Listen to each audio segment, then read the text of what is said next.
everybody, my name is Siobhan Sweet and welcome back to my kitchen. So today I'm doing a very special birthday cake for a birthday boy. So anyone who has dogs is going to love this recipe, and today is Rolo's time to cook, isn't it? He only cooks once a year. He's allowed up and look over here, aren't you, boy? So yes, there he is. So this is Rolo, you haven't met him before, and he's ready to cook today, aren't you? Yes, we're going to make your birthday cake. Alright, so we're going to start off with a banana. Dogs do like bananas. You like bananas, don't you, Elliot? Obviously they're sweet, so not too much, but this is in moderation, his birthday cake. He's going to share it with his friends. He's got 6 dog friends to share it with, haven't you? So we're going to show you from start to finish how to make it. I'm even going to ice it at the end as well. It's going to look fabulous. Oh, now, bearing in mind hygiene, I'm going to sterilise this. So those who watch me cooking, you know, I have got a Labrador, and he doesn't normally come up here. So we'll just mash the banana up, don't we, Rolo? And then we're going to add in peanut butter. Now, dogs love peanut butter, don't they? But you've got to be careful, it hasn't got sugars in. So I use a natural one, an organic one, so be really careful. You don't want to add too much sugar. So put the peanut butter in there as well. We like that, Rolo. You're waiting to lick the spoon. I don't think dogs...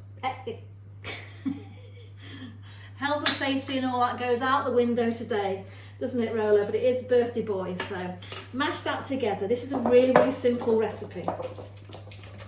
Smells nice, doesn't it, Rolo? And then we're going to add the honey. So honey is a natural sugar, because we don't want to add sugar into it with dogs, do we? I know you like your sugar, but you're not allowed it, are you, boy? No. Oh, if you can see his tail wagging here down here, it's wagging away, isn't it, Rolo? He said, this isn't real, I'm allowed up once a year up here on my step to look over. And then we're just going to add the eggs. Okay, so you can pop those in straight away. In there. Blend those together. It's an all-together mix, really. What are we doing? We're not really supposed to be licking, are we? No, I know. It smells gorgeous, doesn't it, already? Yeah, come back when it's ready. So blend those together, and then we're going to add the carrots. So all the recipe, all the ingredients is down below in the comments, and I'll put it on the video as well. So add your raw carrots. Again, raw carrots are good for dogs. No problem there. And then all we've got to do now is add a little bit of water. And then the flour. Now I've got some baking soda in there as well, so I'm just going to pop that in with the flour. Now, flour for dogs. Plain flour isn't great, wheat flour, so if you've got brown flour, it's much better for dogs, wholemeal flour. I'm going to sprinkle that in, and we're going to mix it together.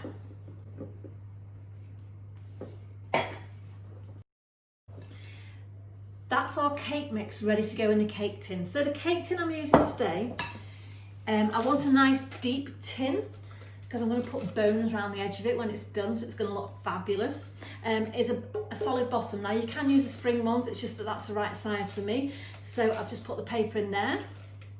I'll show you how to line that. So to line the tin, I just lightly butter the edge.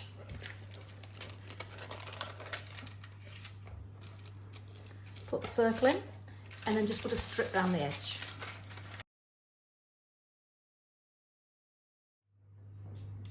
And then we're just going to add this into the cake tin, aren't we, Rolo?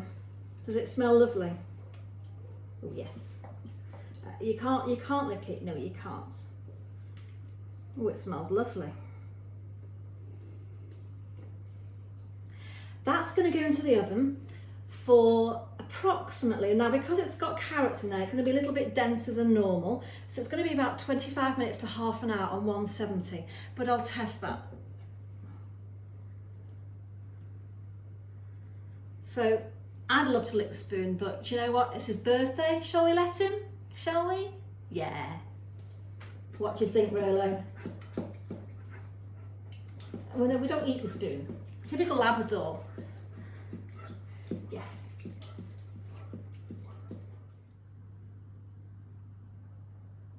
So we're going to make the icing next, aren't we, Rolo? Now, you could make it with cream cheese. I'm not a fan of cream cheese for dogs. I know you probably like cream cheese, wouldn't you, Rolo?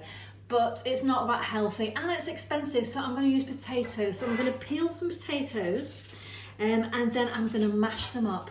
And I'm going to show you. So they'll probably take about 15 or 20 minutes. The cake's in the oven, so it should all come nicely together in a minute. So that's been in the oven 30 minutes. Now it wasn't quite done, I tested it with skewer, it's a little bit wet still, so I've covered it with tin foil just to give it another 5 to 7 minutes. And let's see if that's done now. And what that does, it just creates steam in there, so it'll cook a bit quicker. Put the skewer in. Yes, that's better.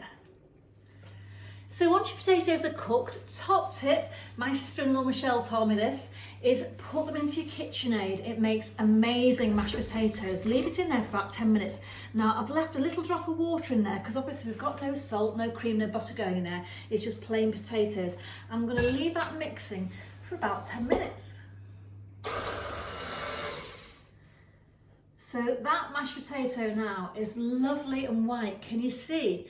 You don't need cream cheese, it's so much cheaper, and the dogs love mashed potato. He's down there snoozing now, I think he's waiting. So that's ready now, and this is a tiny bit warm, but I just want to show you how to cut the cake. Because a lot of people get this wrong when they're cutting cakes. And what they do, they put it on the board. I've got just a silver board here, you could use a plate, doesn't matter.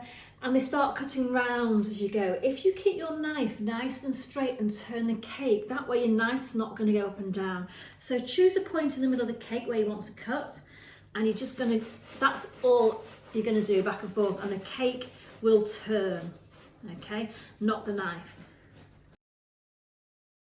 So we're ready to decorate now, aren't we, Rolo? Does it smell nice? So we're going to start with some mashed potato in the middle. Now I always use the top of the cake underneath and the flat side for the top. It just gives you a better surface to work from. So we're going to put some mashed potato in the middle just to build it up.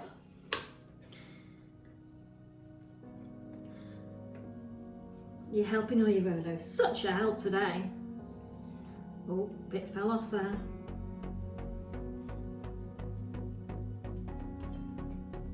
Okay, perfect. And then we'll put the top on.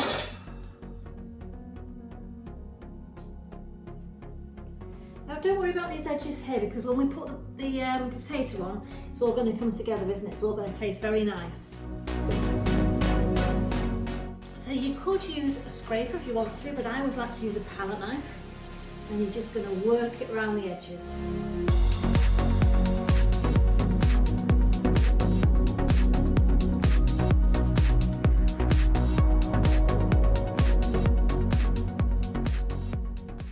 So once you've finished and you're happy with what you've done there, don't worry, you can see through it slightly because we're going to put the bones around the edge. It's nice and flat. Put your spare potato into your piping bag and I'll show you how to pipe it. So we're just going to finish off by putting the bones around the edge. Just press those onto the mashed potato. And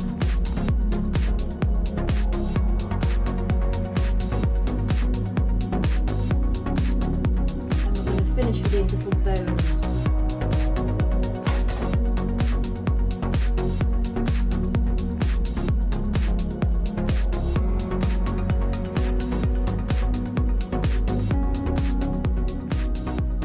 All we're left now is to put the candle on. Now the candle is a dog chew, and I found a pig's ear in the cupboard in his dog treats and I'm going to balance that on top, push that through the middle, and that is our amazing dog cake made. So please tune in because I'm going to do a Rolo cheesecake, aren't I? That's our next video for the adults. I'm going to balance that pig's ear on top. That is Rolo's cake, ready for the party. What do you think, Rolo? Does that look nice? So I've got my boys here. We're ready for our party, aren't we, boys? Thank you so much for joining us. Please join us on the next one, and I'll post some shots of the party with your friends, won't you, Rolo? Rolo, have. Oh, sorry, go on, sorry. Nice, boys. Take Ben. Excuse me, that's